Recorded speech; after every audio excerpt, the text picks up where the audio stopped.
ассалому алайкум ҳамдиёрони азиз, аъзоёни гурӯҳи ангур ва боғ. Ман Эгамов Мақсуд аз шаҳри Панҷаканҷи деҳаи Майката. Хостам имрӯз як биҳиҳоя нишон диҳем. Ин биҳӣ инаша ман тоза карда будам, инаша тоза накарда, камтар чанг. Инаша тоза кунед, чӣ қадар фасон ба зеб. این میوه ببینید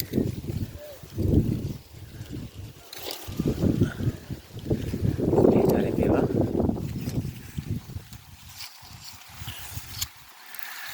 و در این باغ من یک سیبه هست که حسنی یوسف نام دارد.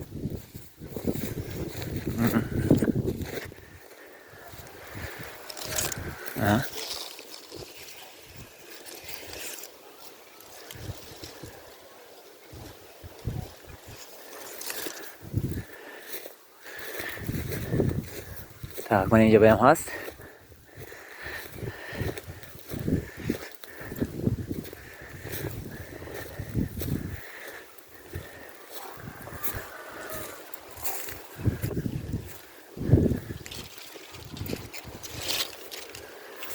این هم خیلی خودش خولچه دارد. میوهش هم خیلی خول نشان میتونه. اینا دورنش هم میبرید، دورنش هم اطلس نیست، سرخچه مغزش. نه خیلی اینجا خودش نیکی سیب سمیرینکا 90%. اینو هم میوه خود بهترین دارد. خدا خواهد 4-5 روز پس میچینیم.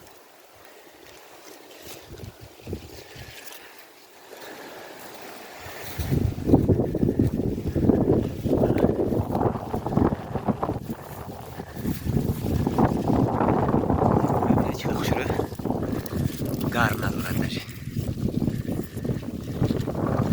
اینجا که شمال رو است، اکتبرش نقص میوه های بهترین میشود اینجا.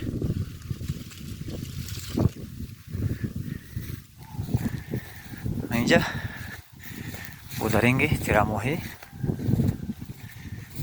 این هم زور میوه دارد. زور میوه میکنه. چریزده میچینیم.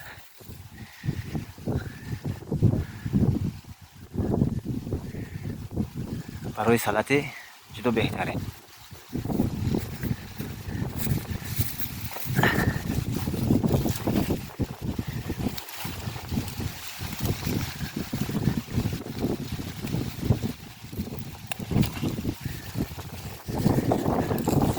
خیلی واقع سربلند و خانه آباد باشید.